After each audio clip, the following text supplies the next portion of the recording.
১৯৭১ সালের ১৪ ডিসেম্বর ঢাকার আকাশে হঠাৎ গর্জে উঠেছিল ৪টি ভারতীয় মিগ-21 যুদ্ধবিমান। ভারতীয় পাইলট ভূপেন্দ্র কুমার বিষ্ণুয়ের নেতৃত্বে এই অভিযানে গভর্নর হাউস লক্ষ্য করে ছোড়া হয়েছিল ১২৮টি রকেট। এই অপারেশনেই পাকিস্তানপন্থী বেসামরিক সরকারের মেরুদণ্ড চূর্ণ হয়ে গিয়েছিল। এর দুদিন পরে আত্মসমর্পণ করতে বাধ্য হয় পাকিস্তানি সেনাবাহিনী। বহু দশক ধরে রাশিয়ার দেয়া এই মিগ-21 যুদ্ধবিমানই ছিল ভারতীয় বিমানবাহিনীর সবচেয়ে শক্তিশালী অস্ত্র।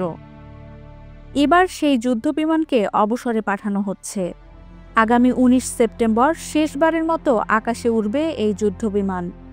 নিজের সময়ে বিশ্বের সেরা যুদ্ধবিমানের একটি হলেও এখন বয়স হয়েছে মিগ-21-এর। পুরনো হয়ে যাওয়া মিগ-21গুলো বেশ কিছু দুর্ঘটনারও শিকার হয়েছে। দিন যত যাচ্ছে দুর্ঘটনার সংখ্যাও বাড়ছে।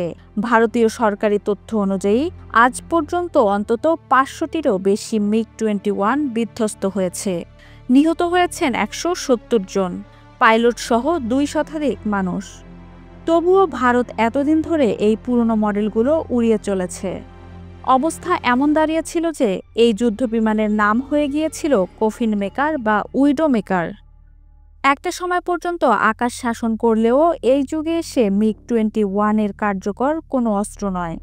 সম্প্রতি বাংলাদেশেও এর প্রতিরূপ চীনের তৈরি F-7 দুর্ঘটনার শিকার হয়েছে। মিগ-21-এর বিকল্প হিসেবে ভারতীয় বিমান বাহিনী এখন প্রস্তুত করছে নিজস্ব প্রযুক্তিতে নির্মিত তেজস যুদ্ধবিমান।